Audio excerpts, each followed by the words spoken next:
It's a wild through a goal. Slots it beyond Foderingham. And the Millers are in front in the South Yorkshire derby. And for the first time in 42 years, Rotherham United win at Bramall Lane.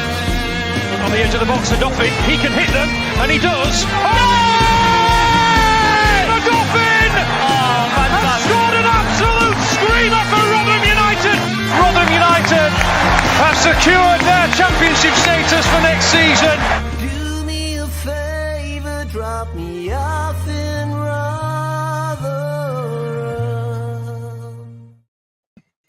Hello, everybody. Welcome to the New York Talk. This is the Rotherham United podcast. There is a point. There is a point on the board after a fairly late, well, semi-late equaliser against QPR. We will look back at the performance, how the performance went, the changes that happened, the goals, and obviously Georgie Kelly being Georgie Kelly. Mick is with us first of all. How are you doing, Michael? All good, mate. Thanks to you. I'm all right. Thank you very much. Danny's back with us. How are you doing, mate? I'm doing good, thank you. How are we all? I'm good. It looks like on our screen you got a poppy attached to your neck. Yes, it does. It goes well with the poppy that's actually on my shirt as well. There we go. I've changed. I'll get rid of that one. There we go. Go somewhere else. Joy's back with us. How you doing, Joy? Hi, very well, thanks, guys. Good to have everybody with us tonight. Thank you, everybody who's with us. Let's delve into this game performance yesterday, Nick. 1-1. There are some positives. I think that's important to say. I certainly think there are some positives. Was it good enough? Was there enough of an improvement from Sunday to Saturday to see that we're on a positive path? Well, there was an improvement. Whether it's enough of an improvement is another matter altogether, isn't it? I think if we're all realistic about it, we would all have to. Well, I would certainly say no, it's not good enough. The performance overall just wasn't up to scratch. But you know, as far as I'm concerned, at the moment, we're all. If we're going to discuss why it wasn't up to scratch, we're only going to basically. We might as well just replay last Sunday's podcast. You know, because I don't know if anybody's got a definitive answer as to why that is. But yeah, there are some positives to take from it, but the performance overall was just nowhere near the level it needs to be, and nowhere near the level that those players are capable of producing either. Yeah, I think there was a comment. YouTube says, "Good evening, gentlemen. Another point, but still not good enough. He will persist to play Watford on Tuesday." Andy P says, "Good evening. My guess is that we'll get blitzed on Tuesday. Matt Taylor won't be there on Wednesday." Martin Holland says, "Good evening. Thank the Lord for Georgie Kelly." Yes, I think we all agree on that one. Harris obviously says an improvement in the kiss that we scored. Yeah. Richard Brown says we played the bottom two teams and beaten neither. Mike Miller, a point, but a pointless performance. Absolutely no direction, no composure, and marginal improvement. Danny, obviously, the first time I spoke to you in a week or so, where are you feeling? Where are your feelings at with Rotherham United at the minute? It's been a tough week or two, to be honest with you, being a Millers fan. Where are you at with your feelings of the club at the minute? My feeling is that in the games that matter, everyone sort of goes missing. You know, we sort of missing quite massively against Wednesday, and then for large spells in the first half, we went missing against QPR as well. And it seems to be that in the games that matter, you know, the games that are in the bottom end, the games where we can put a little bit of distance between us and the people around us, everyone just sort of loses what composure they have. Whereas in the games against, say, you know, Leicester, Norwich, Coventry, the games that we aren't really expected to put a shift in, we do, and we either have a very positive performance or we actually win the game itself. And I'm not even sure where to begin with the mentality of it all, because that needs to change. We need to be bigging ourselves up enough to go right. We need to beat the teams around us and then go after the bigger fish, rather than thinking we are the small fish. And when we're competing against the teams around the small fish, that we just sort of flake out and do nothing. Then when we come up against a big fish, we do something fantastic. You know, it's a very, very strange place to be at the minute. And I personally think 4-3-3 doesn't work if we play Hugill. He's too isolated. I think if we want to see some sort of improvement, we may need to play two up top against Ipswich. You know, maybe I don't even know where we sit with starting Georgie Kelly because he does so well coming off the bench. It's like, and we've seen him starting before, and even he goes missing a little bit when he starts. So it's like work that puzzle out. But from what a few people have told me from the QPR game, when Nombe came on, he looked quite decent. So maybe he's coming up to speed a little bit. But then for devil's advocate purposes, why pay £1 million if we don't think he's up to speed and it's took him this long? But I do want to introduce everybody to a new member of the podcast. It's the Magic 8 Ball. Oh, so does he give score predictions? No, but I'm going to ask the Magic 8 Ball later on. Will Matt Taylor still be in the job by Wednesday? And we'll see what the answer is later on. Fair enough. Adrian Green came up with a good comment. I think I expected the team to come out flying after last week. Of large parts, it was flat and dour, not good enough. Yeah, I thought that. I thought we'd see. I expected to see high intensity, high pressure, put them under pressure. We didn't do that. I just feel if you're not going to turn up and perform to the best you will after a game like Sheffield Wednesday, when are you going to turn up? I felt it was crucial we turn up, and we just didn't for the most part. I don't think. I think you've touched on it, Danny. I think the problem is, like, when you think back to Huddersfield, when we played Wednesday and when we played QPR, we play in the most un-Rotherham-like way that we the games that we've played against Coventry, the high press, etc. Everybody, putting a shift in, the passion, etc. It's all there. Huddersfield, zilch. Wednesday, less than zilch. Yesterday, half a zilch. It's just. I think I said a few weeks ago, ditch the black shirt when playing away and get a psychologist in, because there's something missing up here. Yeah. In between the ears. I know we play on a pitch, but there's something missing, whether it's with the management team or the players or the communications of what needs to get out there. It's not getting there. We just seem to be playing in the most un-Rotherham-like way, unless we've got used to playing in the previous management's style. I don't know. And Matt Taylor's trying to change it. And let's be honest, there were sort of shoots at that in the early part of the season. But have we got a group of players that only play in fair weather? I don't know. Because I went to Southampton and we were battered that first half, and we came away with that draw. And actually, in the second half, we played reasonably well. And we all came away, and as supporters, we were on a magnificent high. We have a break, and we fail. Last year after the World Cup, we had a break. We went into the worst period that we had all last season. Is there something wrong with the way that there's a setup when there's a break in the season for how we return to playing? Because we don't seem to be returned to playing at all. No, you're right. We don't. Matt Mill says, "What does it look like when players don't play for the manager?" Probably showing what they are showing now. We'll come on to change the formation, but John Feller says a more balanced formation for him would be 4-1-1, 4-4-1-1, with Nombe Kelly being in a number 10 role.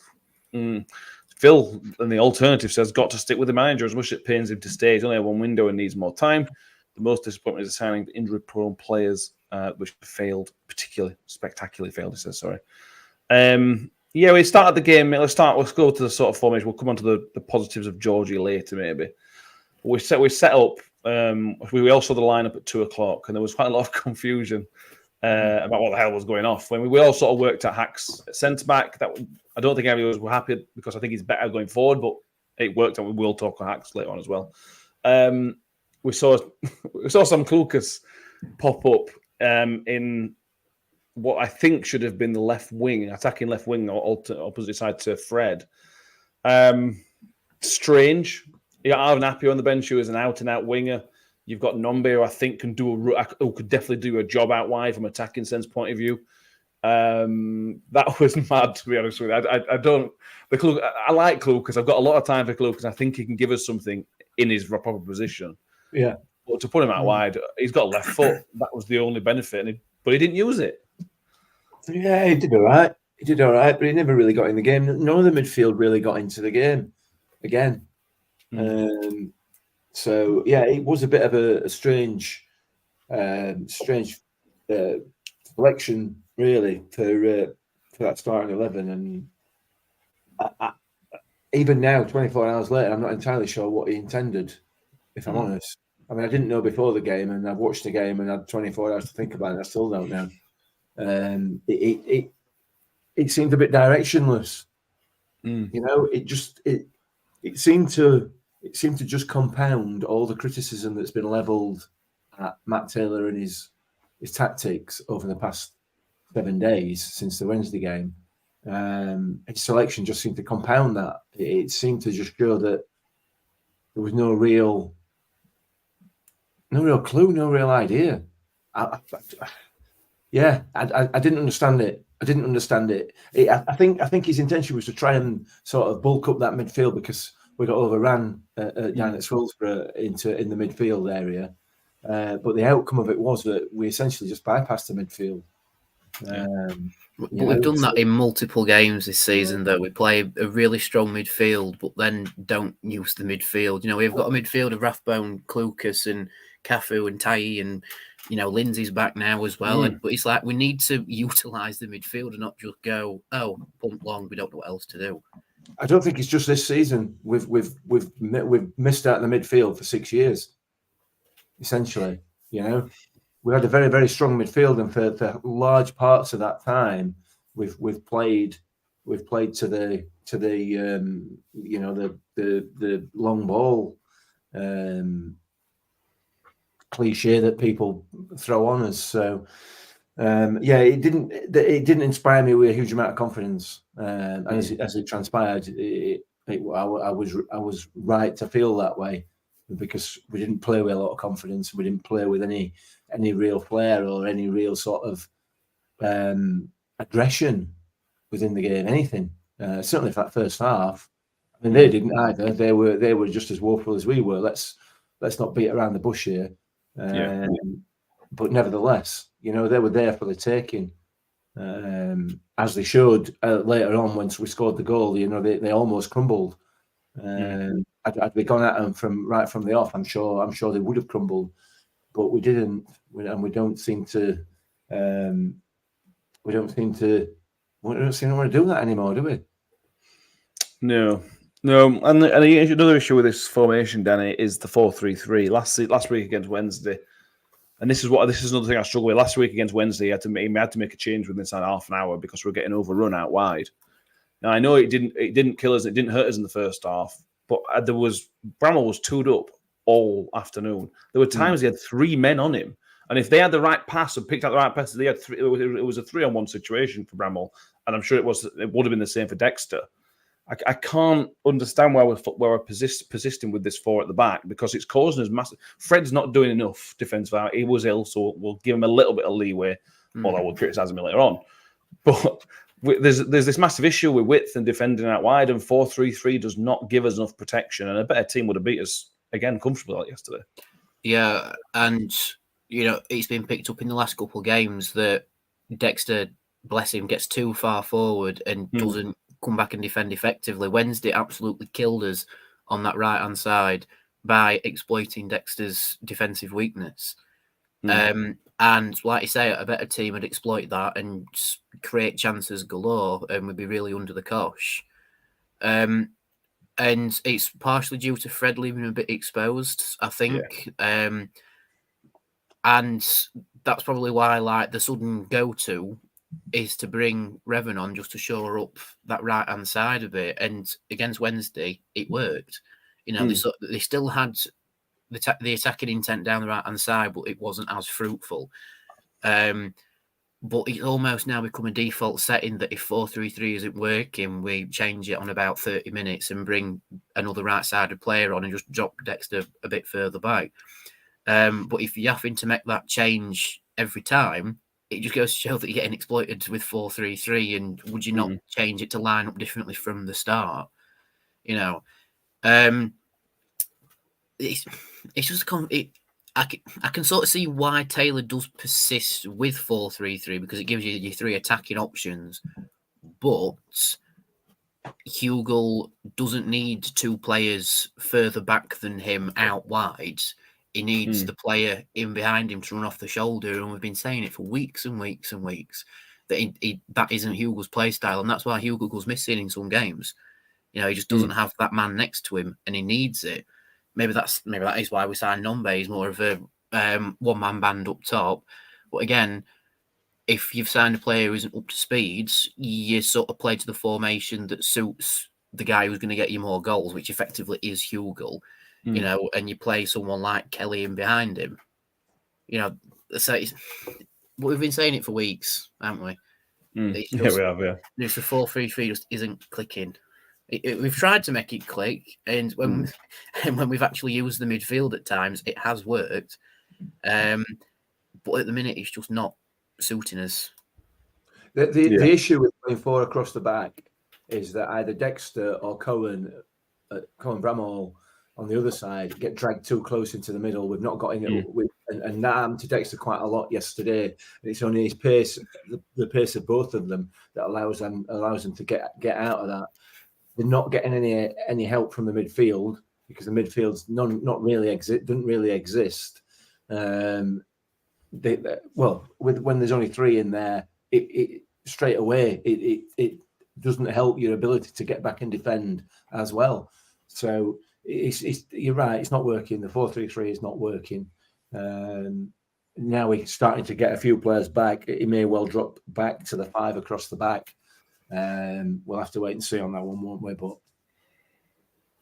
yeah. Then the second half came, Joy, and I felt the same as last week. To be honest with you, I thought he's got to change some at half time because it wasn't quite right.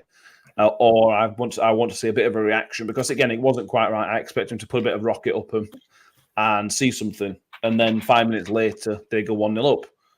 Probably deservedly so go 1-0 up. We're not seeing these changes. The best time to change a game is at half time because that's when you have 15 minutes to talk to players. That's obviously very simple. We're not seeing those changes, those positive changes at half time, and I think that's really frustrating for me because I just got to see a bit better, and we just came out second best again. Yeah, we did. I mean, we didn't. I mean, we carried on. Let's be brutally honest. From the end of the first half, didn't we? There was no improvement whatsoever. You know, and even for that first 15 minutes of the second half, until he made the substitutions, bringing Kelly on, etc. And then it sort of gave us a bit of a lift, and Nombe, it gave us a bit of a lift and a fillip. But up until then, I mean, we didn't look like we were ever going to score, did we? No. I mean, yeah, their goal was a bit of a worldie, but they should know that that's what Chair was going to do. You know, coming into the middle and shoot with his right. I mean, that's what the guy does, isn't he? I mean, he's a good player with a really low centre of gravity. You know, and that's what he does. But you know, you think you'd show him on the outside, wouldn't you? At least, but no. Didn't happen. They were in the changing room, weren't they? Yeah, they were. Sadly, Fred's got to take a lot of the credit's not the right word. Responsibility for that goal. Fred completely lost his man, and then we got to put ourselves in a bad situation. A great finish, but like Joyce says, you've got to. This guy, it's the Iron Robin problem, though, isn't it? He's only does one thing, but I suppose it's nothing trying to stop him. I suppose. So, Mick, you go say something. Yeah, I was just going to say, you're saying that Fred is the one that's been ill all week. Apparently so. Yeah. So why is he playing? Why has he played nearly an entire game? Yeah. 87 minutes. Yeah. When you've got Arvin Appiah on bench. It's a valid question. Yeah. You know, we've all seen Fred started off like a train, and he strikes me as one of those players that will have phases of excellent performances and then drop off a bit and then come back to being excellent again. And we've seen over the last few games, he's in a period here at the moment where he's not really impacting games. And then he's ill for a week after he's not been impacting games, and we play him. When we've got a perfectly acceptable, a number of different options to change it up. That is just, I can't get my head around that. It's interesting going back to Taylor's comments about this from the Chef Wednesday game about the players who he knows he can trust and the ones that he's lost trust in. Like, is Appiah one of those players? He's like he feels like he's lost trust. I'm not buying that. I'm not buying that. Come on. I mean, and this is a pop at him, Danny, not you. not you pointing it out to me. You know? I was like, I'm armed with an 8 ball. Yeah, no. I mean, that's ridiculous. Manage him. You're a manager. Manage. I mean, that's. Yeah. I mean, now, listen, if you've not got a trust in the player, then if he's on loan, send him back. If he's not, just don't even put him on bench. Don't bother with it. If you can't trust him to do a job, whether it be for 90 minutes or 10 minutes at the end of a game, then you can't trust him. What I would say to Appy to defend, if we are saying that, I don't think Appy was any more at fault than anybody else last week. It was fine. If we're all speculating, I know that, but let's not. The point is, I'm trying to make is let's not single out who that player is or who those players are that he doesn't trust. That part of it is not really relevant. What's relevant is that you build that trust in those players. Don't come out publicly and tell everybody that you don't trust them, because those players already know that there's an issue between them and the manager, whatever that might be, whether it's trust or otherwise. That makes no difference. They're clearly going to know that there's an issue in terms of their relationship, and then you come out publicly and say it, and then play a player who's been ill all week, who's out of form. I mean, the thing is, we're speculating here, aren't we? You know, so we don't know the full story behind it, and we're kind of filling in the blanks. But if we filled in the blanks correctly there, that's madness. It's madness that Fred played yesterday ill when we've got a perfectly acceptable number of options on the bench. Doesn't make any sense at all. No, you're right, it doesn't. Something that does make sense, Danny, is our man Georgie Kelly scoring a goal. It's one of the few things that did make sense on Saturday. There's a couple of bits to talk about in terms of the pre-goal, post-goal, but that I said to me, there's just something about Georgie Kelly. I've never quite known a Rotherham player like him, where he just pops up. You know, he's not. We've had great goal scorers like Adam Lafondra and people like that. Georgie's just got something else where he will just pop up at important moments with important goals. He barely had a right to score from where he scored. It was such a difficult finish. And he just lit the place up because we were going nowhere. He just lit New York Stadium up on single-handedly lit the stadium up. Yeah, he did. I mean, I've been saying it for ages. Georgie Kelly's so unorthodox. He works, you know, and I mean that is the biggest compliment in the world, because people just don't know how to handle him. You know, so a lot of players sort of fit into the little box of the type of player that they are. You know, like Hugo's like your big, strong centre forward. Who likes to lurk in the 6-yard box. You know, Ollie Rathbone's your sort of midfielder that runs everywhere, sort of box to box, and just doesn't stop. You know, Sean Morrison's, you know, your brick outside house, because I'm not allowed to swear on YouTube, centre back. But Kelly's sort of cut from such a different cloth that he'll just appear out of nowhere and do something amazing. You know, like the assist that he provided to Ollie against Coventry. The goal that he scored last afternoon as well.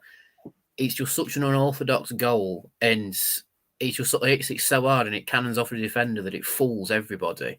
You know, because if you watch it very closely, it sort of hits it into the defender, and that's how it ends up in the roof of the net. He doesn't scuff it or anything. He hits it far, far too well to do that.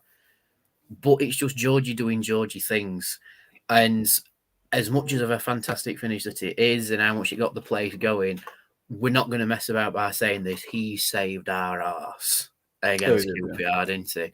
He saved us big time, and has highlighted, you know, why aren't we starting him? And I think that he's just shown exactly why. He's such an impactful substitute that he'll just tear the back line apart and pop up with an assist or a goal. And unfortunately, I think as it stands at the minute, that is how Georgie's best utilised. And it feels like he's got one of the best goal scoring percentages in Championship now. I think stats that IFC tweeted about today. Yeah, exactly. Even though that's his first of the season, you can still picture him getting at least another 4 before the end of the year. Yeah. I always come to you with the negative stuff, Mick, so I'm going to stick with you and come back to you on Georgie Kelly and just the love that we give him. And we'll talk about Ipswich game and how we think it's going to go forward for him. But he's just one of those guys you just love to see doing well. And when he scores, I don't know, I seem to relate to him more than anybody else because we all know he's come from a semi-pro league to come into the pro league at the age he's coming at. I don't know. I just feel like he suits Rotherham United, and he might not play 90 minutes. He's probably not a championship player, but he'll still score. He'll still score goals, won't he? Listen, and hear me out on this one. Somebody's just mentioned Adam Lafondra.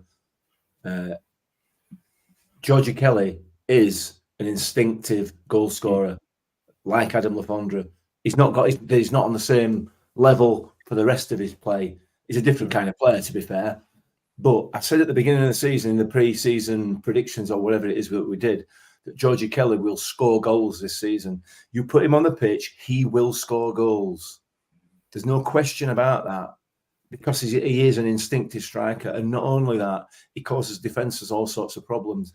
I'll stick down. Yeah. He's not a championship level player in the sense of, you know, your chairs and your all these other people that are swanning about looking pretty, and you know what I mean. He's not one of those kinds of players, but he will battle, he will graft, and he will score goals. I don't think he'll be here next season if Matt Taylor remains.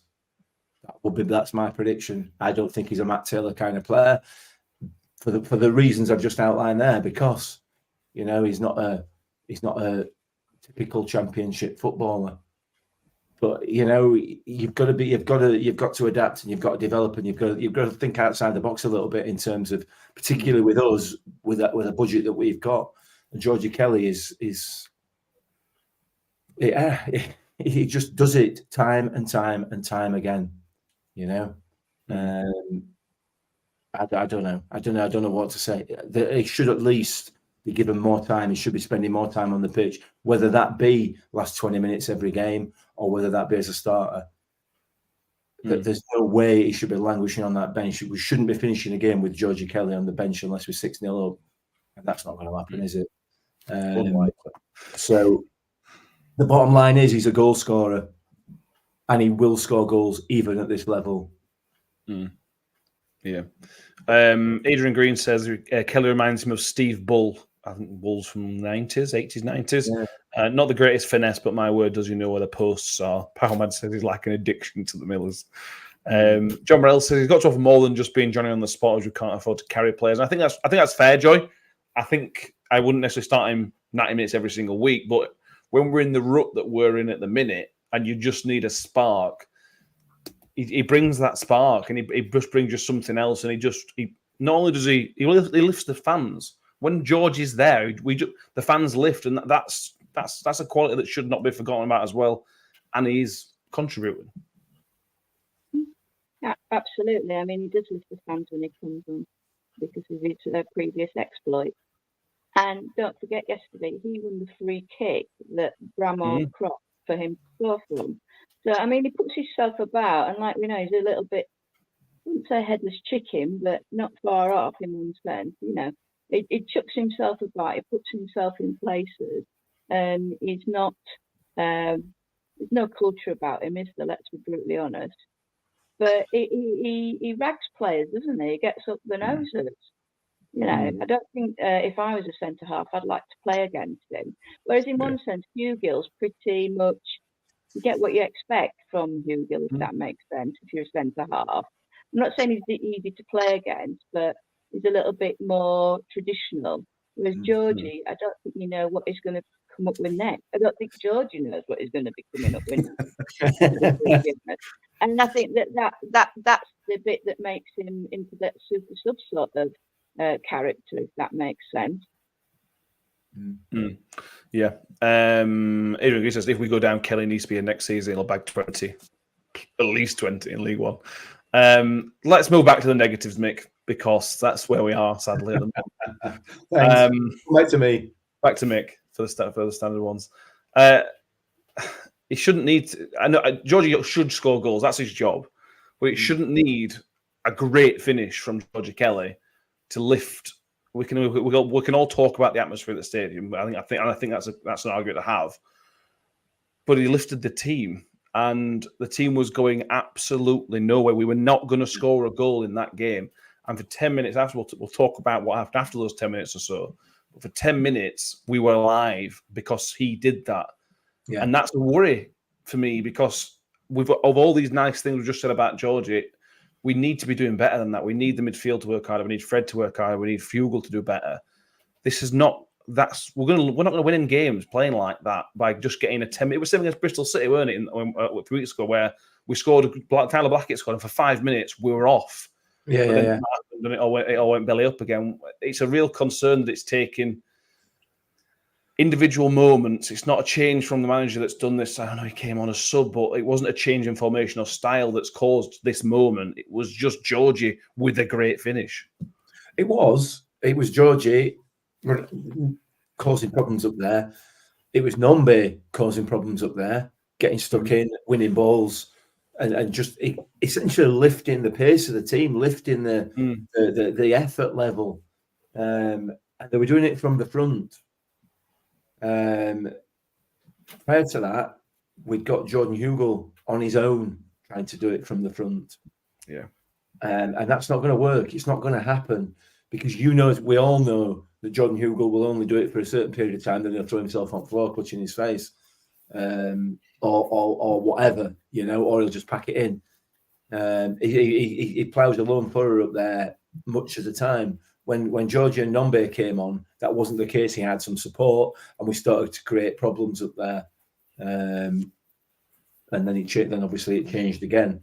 But for that period of time, we were way on top. We were massively on top, and should have capitalised on that. Unfortunately for Hacks, that header from the corner hit the post. If that had gone in, I think we could have probably had more. Because that would have lifted the team, lifted the stadium, and things, and knocked their confidence. It's just fine margins in it, but we need more than one person up front. That's a massive issue, I think, for me. That seems to be possibly one of the main reasons why we're playing the way we are, because the ball just keeps coming back. Because John Hugill is not that good at holding the ball up, particularly when he's not got anybody within 20 yards of him. No, that's the problem. The people who should be within 20 yards of him, Fred, he just wasn't there yesterday at all, really. I can't even remember who played out the other side. Klukas to start with, then Cafu went on left wing. Yeah, I mean that's even more bizarre. Yeah, you've got a player. I mean, this again. It blows my mind a little bit. You've got a player like Cafu who can run that midfield, who can dictate the play within that midfield. You stick him out on left wing. What? Yeah. Yeah. Oh, it's making me brain thinking about Cafu at left wing. Oh, mad. It was mad. Let's go through some comments because we've got 1 million tonight. Thank you, everybody. A couple of Jack McGooders from earlier. Jack McCord says we've got to keep Matt Taylor. One of 3 relegations. Taylor hasn't even had one. Yes, it's frustrating. Lack of consistency, but we've shown more than enough at times this season that we can perform. I agree with that. Come on, that. Mike Miller says, let's face it, the players have no confidence in the manager, confused tactics, lack of calmness in possession, and little up and at them, which is perhaps the most damning of all for a Rotherham team. And John Mel says, with your away form, with our away form as it is, that's a killer of result against a home rival for the first time this season. Not sure out of it. Me and Ben on the way out yesterday had a bit of a ding dong because I was sort of trying to explain to him that that's a massive not winning in the game, because for me we start next Saturday. We've lost next Saturday because we're playing away from home. So when we talked about this a few months ago, that's putting pressure on games against QPR, against Coventry a few weeks ago. You've got to win those games because you're not going to win away from home. And with the situation we're in, it just feels like more than a missed opportunity. It sounds like a free hit. It feels like we've missed out big time here because we needed 3 points. For me, I don't know. Are we just pitching that question out to anybody? Yeah. Yeah, you're right. The away form does speak for itself. I mean, I had the privilege of speaking to Watford for their programme, which I'm being sent a copy of. So anyway, so keep an eye out for that if you're going to Watford. But they said just like describe Rotherham's form, and it's just like our away form's so bad. You know, I mean, away from home, we don't really see where the win's going to come from, apart from Sheff Wednesday, and we were absolutely dire. You know, and like you say, Matt, it puts so much pressure on home performances. All right, fair enough. We've been decent at home. We've only lost once at home this season to Leicester. No, we lost to Preston as well, didn't we? Drew Preston, didn't it? 1-1. Oh, Drew Preston, yeah. Okay, so Bristol City. Bristol City, that's it. So we've lost twice at home, which isn't too bad, you know, but like you say, with the teams round us, we should, to use the old cliche, we should be beating teams like QPR, especially when we're at home. But that pressure is just going to keep mounting and mounting unless we sort the away form out. And only 1 point on the roads is horrific. You know, I don't think there's an away team worse than us. And I think over the last however many games it is, we've got the worst away record in the EFL full stop. And yeah, and it's like going back to what Mick said earlier, that's now Matt Taylor's job to manage that and get that changed. Because without that, it just shifts the pendulum back to home form, which then puts the home fans under pressure, which then puts the players under pressure at home. And then that's when we start dropping off and losing games where we should be taking points. Not saying that we're entitled to 3 points week in, week out, don't get me wrong, but as the pressure keeps mounting, the performances will keep dropping to the point where we don't win any games at all. You know, all right, that's a very drastic end to my point, but you need to alleviate pressure off your home performances by performing well away, which we're not doing. And I know the Watford game's a week or so away, but again, that's got so much pressure on it because we need to take pressure off the home performances. If we lose to Ipswich on Tuesday, it puts even more pressure on the Watford game. Yeah, it does. We amazingly don't have the worst away record so far in the Premier League and EFL. There's 4 other teams that have 0 points from their away games this season. We're in November, lads. Come on, we've got one. Joy, let's go back to the game a bit because I had a question from Luke on Twitter. He says the insanity of going 3 up front in the second half. We lost our width and shape and were into the game from that point onwards. The best of those with 2 up top. That's when he brought Tom Eaves on the 87th minute. I'll admit that I said he should have brought Tom Eaves on just because I thought it might be his moment. But from a purely footballing point of view, it didn't really make much sense. You're Arvin Appiah. If you're going to take Fred off, who's got a bit of trick and a bit of pace, you straight swaps Arvin Appiah. If you're really desperate, put McGuckin on because, again, he's got that trickery and that ability to maybe carry the ball a little bit. Tom Eaves impacted the game not at all, and it really did take any momentum away. We just lost completely. I think we'd lost our way 5 minutes before, but we just had nothing. It was just, I didn't, looking back on it now, it just seemed a really stupid substitution, to be honest with you. I feel sad saying with Tom Eaves, but it just felt a bit daft. I agree totally. We lost all momentum, and let's be brutally honest, we were hanging on, weren't we? From that moment on, they had the better of the game. And if it weren't for Victor, as usual, we could have been 2-1 down, couldn't we? Because he made that save with his feet. But yeah, there was no pace up front then, was there? No. There was no outlet. You know, I mean, even if he'd have put Revan on, at least he's got a little bit of pace that could have maybe got us up the wing, even if he didn't put Appiah on. You know, he could have had a little bit of swooping and chasing. You know, there were other options, but Eaves wasn't the right one. And then they put Nombe out on, you know, he lost his momentum as well. He lost his mojo. Because I thought when Nombe and Kelly came on, like you said, Mick, they sort of, there were a catalyst, weren't there? Things started to happen. And then when they, you know, swapped it and put Eaves on, that just totally and utterly dissipated. And they all became totally ineffectual, didn't they? All 3 of them.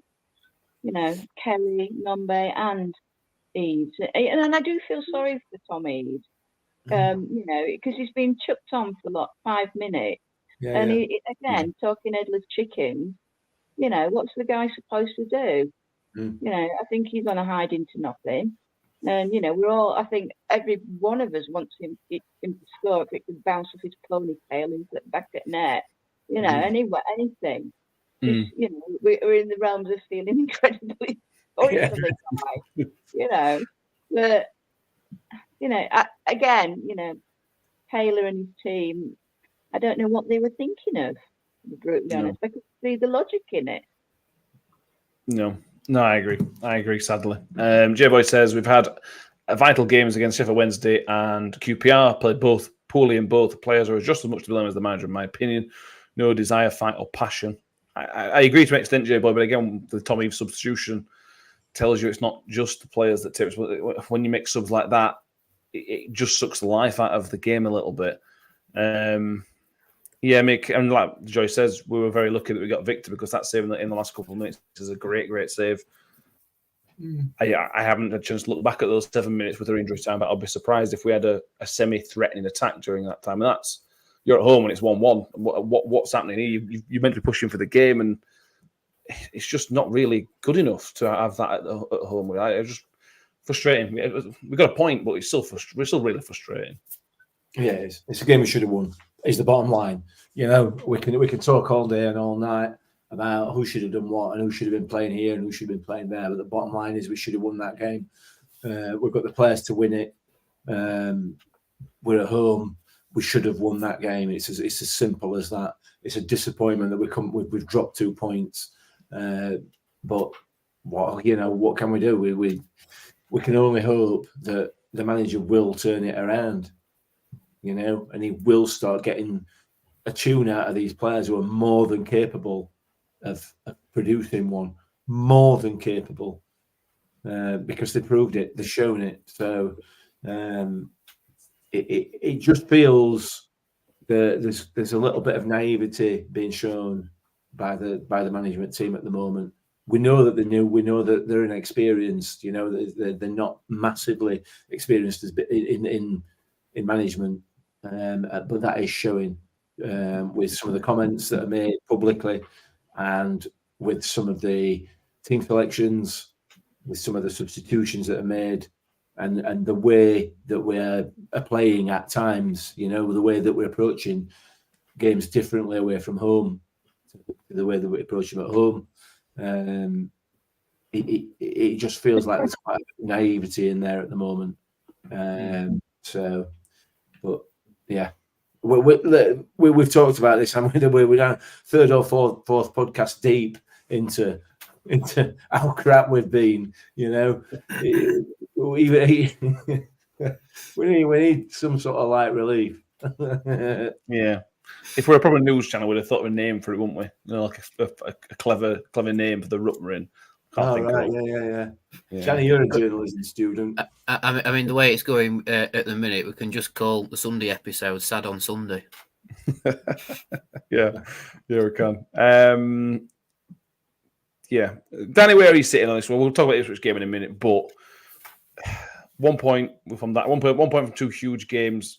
You could spin that and say we've got 4 from our last 3 because of the Coventry games in there. So you can put a positive spin if you like, and you can certainly try. We asked the question on again, how big is Saturday before? How big is Tuesday for our season, Matt Taylor, and just the season in general? Because Ipswich are tough, but we're at home, so we've got to pick up something. Because if we don't, where are we going to be on Saturday? I mean, that's an understatement. Ipswich are tough. Ipswich haven't lost away so far this season. You can 2-0 down at weekend as well. Yeah, so that's you know. But I think the performances we've been putting in recently, especially of the teams around us, like I said earlier, isn't good enough, in my opinion. They are big games, and we folded like a deck chair, especially against Sheffield Wednesday. But then you look at the games where we're not expected to do anything out of the world, and we've somehow won or put in a good shift and been shafted by a referee. So it's almost looking at the Ipswich game like that. So it's like we're not expected to do anything. Ipswich are probably going to come here and think they're going to steamroll us, and somehow something will happen in our favour. You know, but at this point in time, it's like looking at the QPR game and how disjointed we were at times. If we play 4-3-3 against Ipswich, we are going to get ourselves mauled. I think.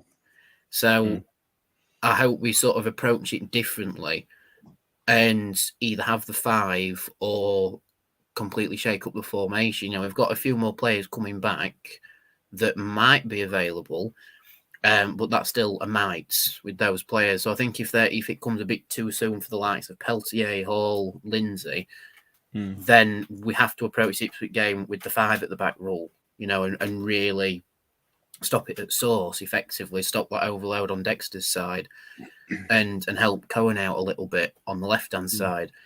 But in terms of where I sit with it, I probably think we're going to get battered by Ipswich. I really, really do. We'll talk about... How much pressure is Matt Taylor under? Matt Taylor's job, how much pressure is Matt Taylor in terms of his job? Because you've missed last episode, so I'm interested to know where you're at. I think with our run of form and our performance levels, I think it'd be silly to assume any manager wouldn't be under pressure in those situations. But it does seem to have turned against Matt Taylor very, very quickly over the recent performances. Probably going back to, well, we'll start with the Sheff Wednesday game. I think a lot of the knives were out after the Sheff Wednesday game purely because of, like I've said before, it's a local derby and nothing happened effectively from us. You know, that's an unacceptable performance level against Sheff Wednesday, where we've had one shot on target, one shot overall and none on target. That's unacceptable in a local derby. And then QPR's just added a bit of fuel to it. It's like chucking petrol on a campfire, having a performance like that against QPR. And I think that's why everyone's turned very quickly, because he's not getting the tune out of Rotherham that we thought he would when we looked at, you know, some of the signings that we made and some of the highs of performances, like, for example, the Norwich game. The Norwich games are ceiling at the minute.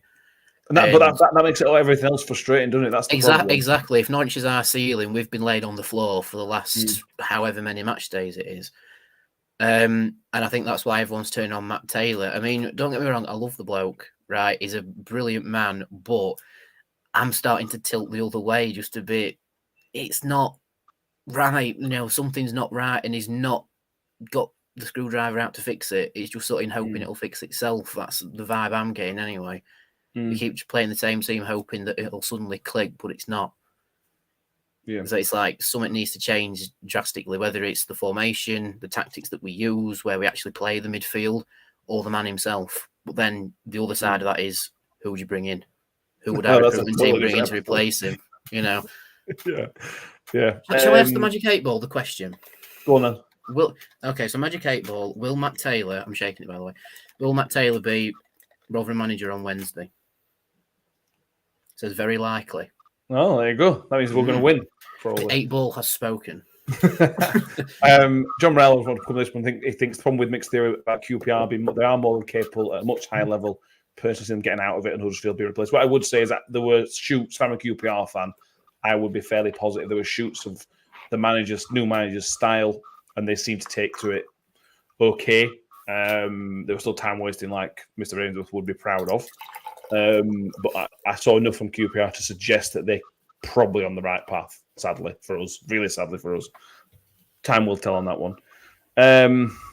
Joy, again, like we're going to talk about this game in a minute, but where are you sitting on Matt Taylor's job at the minute, I suppose? Are you seeing enough to suggest he can get us on the right path? At present, no. I had high hopes, like we all did at the beginning of the season with the signings, etc. I mean, he's not had an awful lot of luck, has he, with injuries? But then that's because he's signed injury-prone players, which he should, be aware of.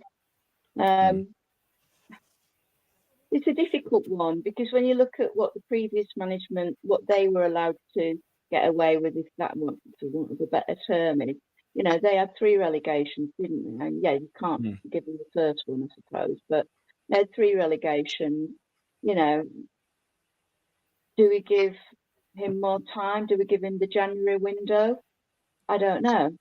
He's hardly pulled any trees up since he came in October. I mean, you could argue, as it has been mooted, that the fact that we had a cracking start under the previous management kept us up last season, because subsequently we didn't exactly accrue a great deal of points, but just enough to sort of keep us above the bottom line since Matt Taylor's been in charge. So you could argue that. I don't know. But like we said, we've seen some shoots, haven't we? We've seen the Norwich game, we've seen the Leicester game, the Blackburn game, the early games of the season. There was some good stuff being played, weren't there? But a lot of players, either through injury or lack of form, thinking of Cafu here, have really gone off the boil, isn't it? And like we said, the midfield on paper, though we don't play on paper, looks good. But we miss it all the time, don't we? I mean, Victor just kicks it right over, to Hugo, and it either bounces off him or another. And he ends up on the floor clutching his head, as you alluded to me. And, and then it comes back again. We should be playing to people's strength. Yeah. I know many a time yesterday when Victor got the ball, and I thought, roll it out. And he didn't. He kicked it long. And another thing I've noticed is we seem to have slowed down dramatically our pace, and then, we when I've noticed when we play quick passing football, we seem to achieve and get more from that than, sort of, this dual game that we've seemed to adopt in the last, I don't know, half a dozen games. And that's not really answered the question, has it? But I can't see him, knowing TS, I can't see that he'll get rid of him. Okay. If we lose against Ipswich, which is highly likely, isn't it? Let's be brutally honest. Yeah, it's highly likely we'll see 0 points up between now and the international break, which is obviously Saturday start of the next one. But yeah, varying comments on here. We'll come to some of it. I agree with Shine Championship players. Do we need Championship manager? To the experienced players not fully buying into Taylor's inexperience.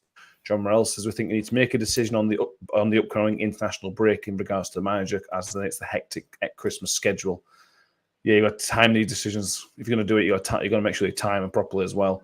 Harry says, unpopular opinion, I think Taylor was better under Warne's players than he is under his own. Feel free to disagree. Jack McCord says, explain exactly why does Warne get 2 full relegations? Taylor needs a sacking after a poor start for the first 4 and despite keeping us up last year. My argument that would be under Paul Warne, we were very rarely cut adrift. Very rarely. We were always in the fight under Paul Warne, always in the fight to stay up. Well, I think the first season we'll throw right off. But the other 2, I think we were always in the fight, and we took it very late on in the season. But we're 5 points adrift now. Before the Coventry game, we were 7 points adrift, I think. That's a lot of points for a team that's trying to stay up in the division. It's a huge amount of points. And I think that's why people are losing a bit more patience now than they were under Paul Warne. That's my reading of the situation. That may be wrong. People might just hate Matt Taylor. They might, I don't know. But that's my reading of it, is that I feel like we're getting cut adrift. And I'd never felt like that under Paul Warne in the Championship particularly. Might be wrong. Mick, come to you on the ref stuff. Just finally on the thing again, the QPR game. Sean Morrison got pulled down. At the time, I was certain it was a penalty. Having watched it back, it was 6-1 and half dozen the other. Sean Morrison's got the other lad's shirt for me, so I think it's fine. I think in the end, he made the right decision. Yeah, all right. I mean, certainly from the angle that the referee was looking at, you couldn't see that because he got the same angle that we got. But yeah, I mean, it was Championship referee, weren't he? Sam Barrett. Yeah, I mean, he gave loads and loads and loads of niggly little fouls and virtually no wrestling moves on from either team. Is essentially what happened, isn't it? Yeah. Somebody ran past the player and blew on him, and he fell over. He gave the free kick, and then a defender picks up an attacker and throws him on the floor, and he don't give it. That's essentially is how that is. Yeah. And that's for both sides. I'm not, I'm not one way or the other. It was just they make a run for their own back, these people, unfortunately. But there you go. Yeah. As you're well with another good point, dare I say the TV money coming in next season, there is pressure to stay up this season, which adds to the manager talk. Yeah, that's the thing. I know we'll talk about this which game now, but is Matt Taylor's contract worth more than survival? That's from Tony Jones' point of view. That's where the question comes in, isn't it? Because if survival's worth more and you don't think is the right man, don't matter if he's got a 3-year contract, you get rid and get somebody else who you think can keep you up. again, that's down to Matt Taylor to decide it. Move forward. Let's move forward to Tuesday. Live on Sky. If anybody who's not listening, I think you can either watch probably, Jude Bellingham's Real Madrid or Rotherham against Ipswich, I think. I know which one I prefer. No, sorry, apologies. It's the FA Cup replays. Oh. So they've got Craig Barnsley. Millwall, Charlton, first Charlton. I'm on the wrong week here, aren't I? Hang on, bear with me, guys. Bear with me. Where are we? Yeah, sorry. You can watch Atletico Madrid against Celtic, or Borussia Dortmund against Newcastle, AC Milan, PSG, or Rotherham United hosting Ipswich Town. And as a neutral, if I was neutral, I know which one I'd pick, and it's the one at New York, obviously. The referee is Graham Scott. He is technically a Premier League referee, although he hasn't reffed a game since the 31st of October, which was the League Cup game. So I'm not sure what's happening with that one. Danny, you mentioned earlier that the formations and stuff. I agree. 5 at the back, got to go 5 at the back. If you go 4 at the back, I think they'll rip us apart. I think we've got to be solid, and I think we've got to have an extra man up top. We've got to have an extra man up top to put pressure on them as well. In terms of players, what does that look like for you? Well, I'm just having a look at Ipswich's last starting 11 and what their formation is, and it's 4-2-3-1. So they've got quite a high attacking line, obviously led by George Hurst, which is fun. So if you want to put any money on it, he's probably bound to score unless Sean Morrison absolutely clatters him. But that's also playing into my idea of 5 at the back, because they've effectively got 4 players who are going to be in attack 9 times out of 10. Plus really attacking wing backs from what I can tell.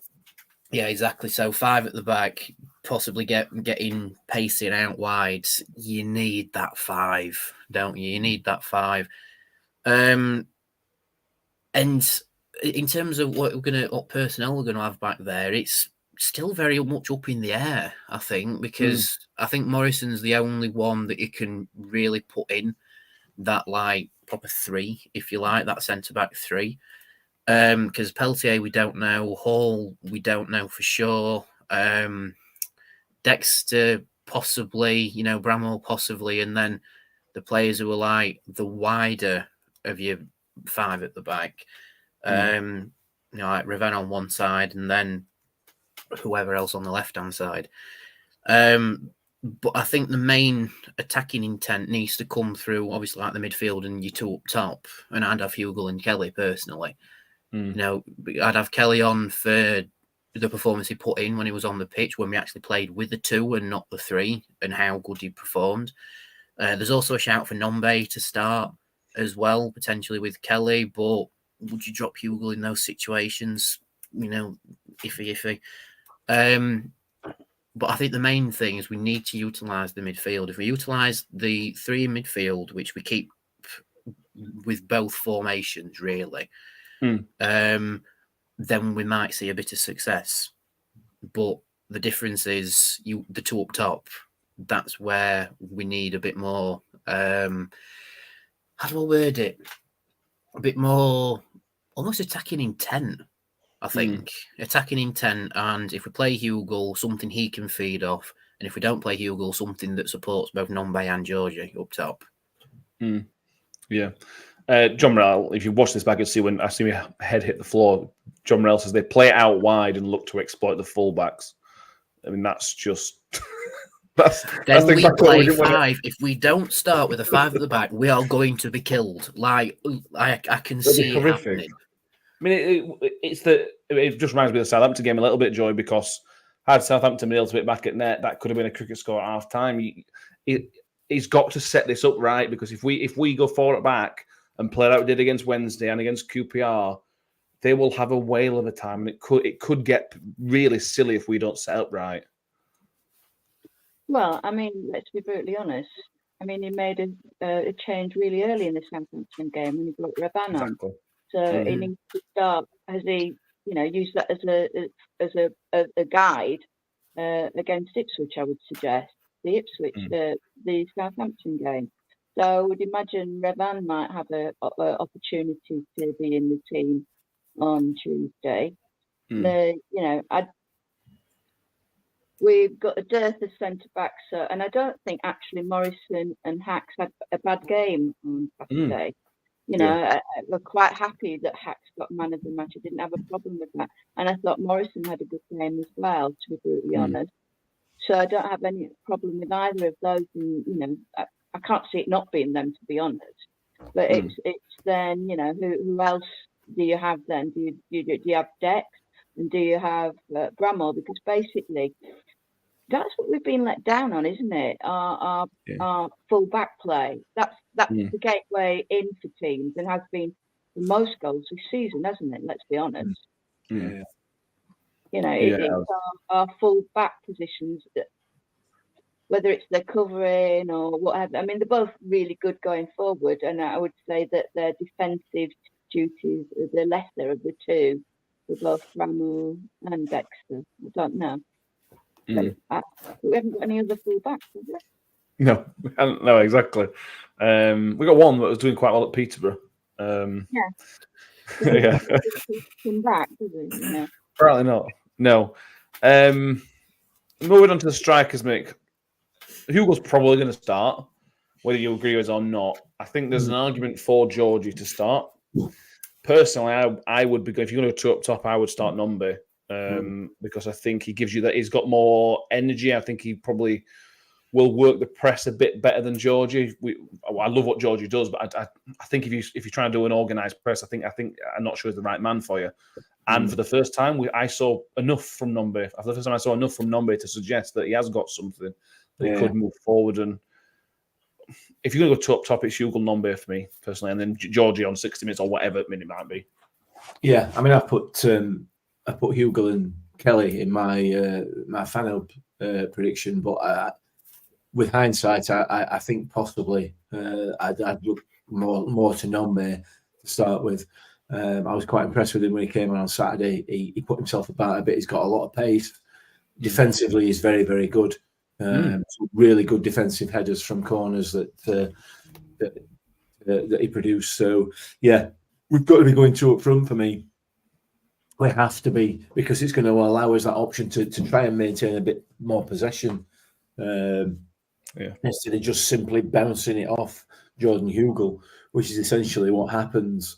He either doesn't win the header or he flicks the header on to nobody. To nobody, you know. So, I think you're probably right. Possibly even Nombe and Kelly, because I thought they were excellent together when they came up. They seem to have a bit of an understanding almost straight away as to where each other were. Nombe and Hugo have got in each other's way a few times when they've played together in the past. So, the argument to say, let's have Georgie to cause the problems with their defenders and Nombe to pick up the pieces. We'll have to wait and see. The issue, as you rightly point out there, Georgie in his press is not as effective as Hugo is. So, and then given what's been said in the comments by John about the way Ipswich played on Saturday, you know, the Ipswich would seem to me like a team that had we still had the previous management in place, we would be itching to play.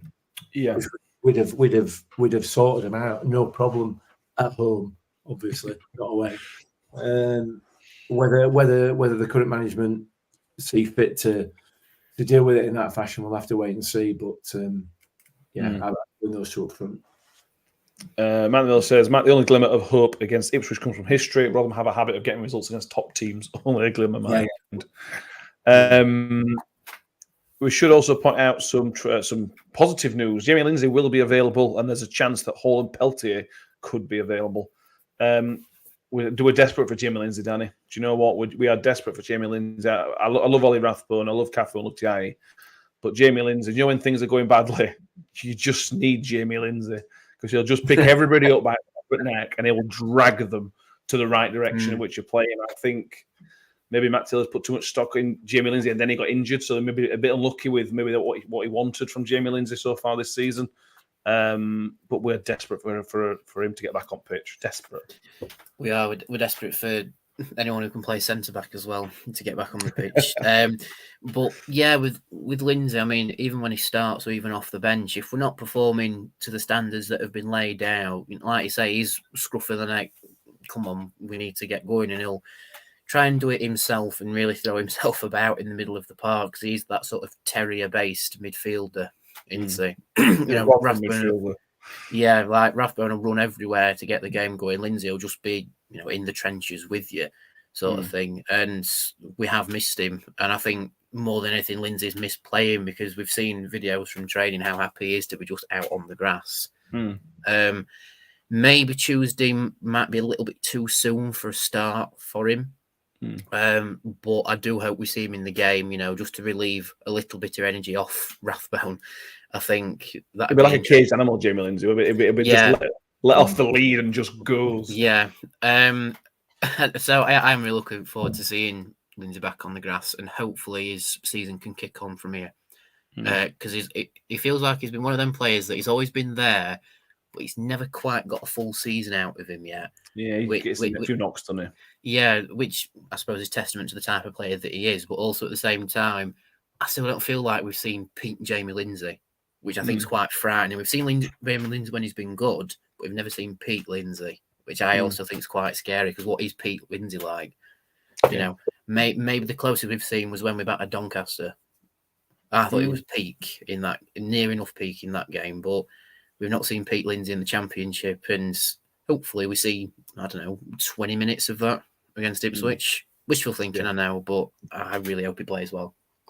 I hope so as well. Joy, any of the changes you'd make? That midfield three were relatively poor on Saturday, but the only change there is Clucas, really, with Lindsay probably not being able to start. Is there any other changes you'd like to potentially see? I think Cafu's been very ineffective for the last few games, to be brutally honest. I agree. So maybe I'd put Clucas in for Cafu. Keehee, I thought, had a good game, actually, on Saturday. He's been up really well out of defence, and a few lung-busting runs as well.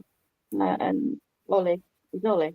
So, So I'd probably do Clucas, Keehee, and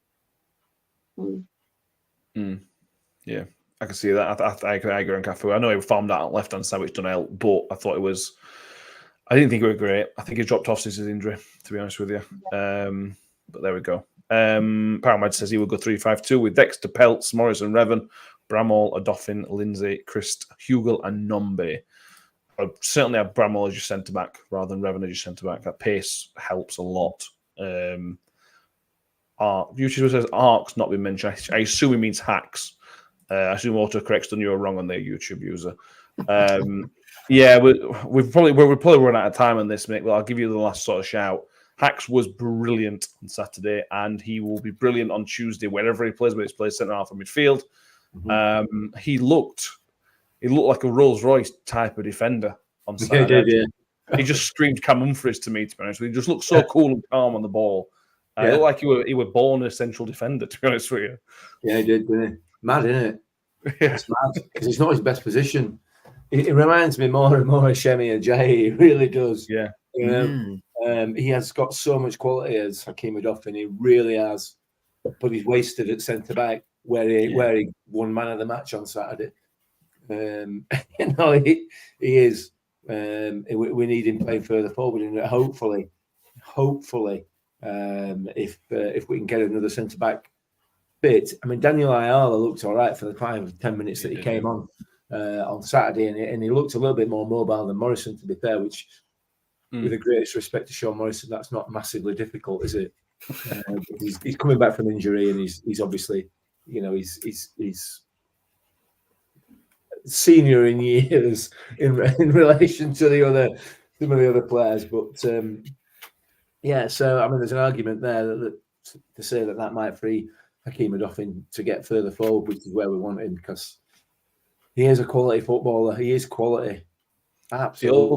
He also when he plays further forward, he also helps Hugel out. Because when he plays really, really high up, which then helps Hugel, because nobody else does that. Nobody else does it as well as Hacks. But he was sensational as a centre half. Prediction time, Danny. How many of Ipswich going to score? Well, we'll have the Magic 8 Ball. This is my bit now, by the way, with the Magic 8 Ball. And just for context, I won it at the arcades at Hollywood Bowl I won the jackpot on the Space Invaders machine, so it's like, hey, Magic 8 Ball. So, are we going to beat Ipswich? Yes. No. Oh, sorry. No.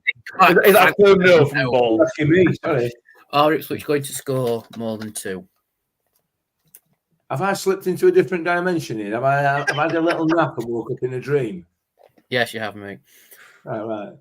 What does it say? Focus on us again. All right, I'm still fueling. I reckon Ipswich are going to win 2-1. 2-1. 1-2, Danny. Okay. Joy?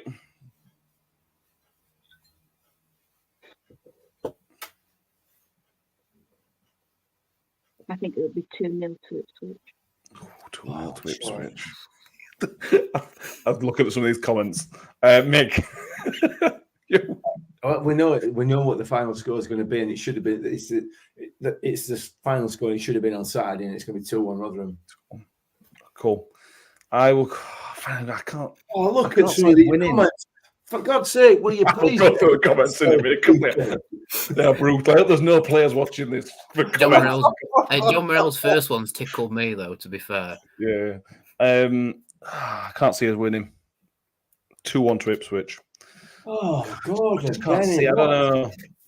I don't know. It'd be typical Rotherham to win, obviously, but so the positive is that John Morell thinks we'll win 1-1, draw 1-1. Sorry, which win 1-1 would be a win. For he does fancy us to get something. That's where the positive comments end. Yoza says 4-1 to Ipswich. Scott Kent says 5-1, and so does John S. Powerhead says 6-0 to Ipswich. Chris Tedder, I think, has gone 2-1 to us. Adrian Green 4-2 to Ipswich. Phil says 1-3, but we're still going to lose. Reg says 4-0 to the Millers. I think it will be the Black Millers. Look at that. Harry says 1-0 in the first 2 minutes, then park the bus. Why is the Birmingham fan more positive about your lot? It's a good question, that, John. Very good question. I mean, He's not been watching him, though, has he? He's not been watching him. Go through it like what we have. Yeah, it's difficult to be positive at the minute. It is quite difficult to be positive. I found myself thinking about it last night, thinking, are we being too negative about this? But we are being too negative, Matt, because you know as well as I do, when a team comes down to New York Stadium who think they're superstar footballers, and they start trying to play the ball around, and players off the park, they come unstuck. Almost without exception. The only team that I can think of in recent memory that hasn't done is Leicester, and they should have done. So, if Ipswich come down tomorrow night on Tuesday night, thinking we're top at league or second at league or whatever, we'll be fine. These are look where these are. We'll turn them over. We will turn them over. I hope I'm going to get. Don't clip that, for God's sake. Can I just put something forward? We sponsored the game on Saturday. Actually, it's the first time we've not lost, so that's a positive. But Hack is a really, really, genuinely nice young man. What I would say, start of the person that young fellow is. He was lovely, really nice man. Good. I'm glad to hear that. I love so much love for Hacks. So much love for him. Right. After seeing the negative comments, I think we'll end it there. Magic 8 Ball, our Rotherham fans really fickle. He said absolutely. Oh, brilliant. Thank you all for being with us. We shall be back on Thursday. We're scheduled to be back on Thursday. That should be the review of the Ipswich game, and we'll look ahead to the final game before the international break, which is a loss away at Watford. So I'm going, and I went to Southampton, so I'm using that as a positive. Yeah, hopefully we'll. I'll try and be positive. I'll try. Thank you. Make sure you subscribe. If you're on YouTube, make sure you subscribe and leave this video a thumbs up. I'm not going to do a scout report for Ipswich because I don't feel there's any point. We spoke to Roscoe a couple of weeks ago. That is still up. I'll repost that. So if you want to find out about Ipswich, I think most of it still applies. So check that out and like the video as well. If you're on iTunes and Spotify, make sure you have subscribed to wherever you're listening or followed us and give us a 5-star rating if you can do as well. And make sure you follow us on X and Facebook and Threads and Instagram or wherever we are on. We're on most of them. So yeah, thank you very much. Mick, thank you very much for being with us and chatting Rotherham United again. It's been a pleasure. I've been looking forward to it all day. I bet you have. I'm sure you have. Danny, it's been good to have you back, mate. Thanks for coming, mate. Yeah, no worries. Thanks for having me back on. And Joy, thank you very much for being back with us again. It's been always a pleasure. Thank you. And thank you everybody for watching. And up the Millers. Up the Millers. Slides into Wales, Wales through a goal, slots it beyond Foderingham, and the Millers are in front in the South Yorkshire derby. And for the first time in 42 years, Rotherham United win at Bramall Lane. On the edge of the box for Doffin, he can hit them, and he does. Doffin has scored an absolute screamer for Rotherham United. Rotherham United have secured their championship status for next season.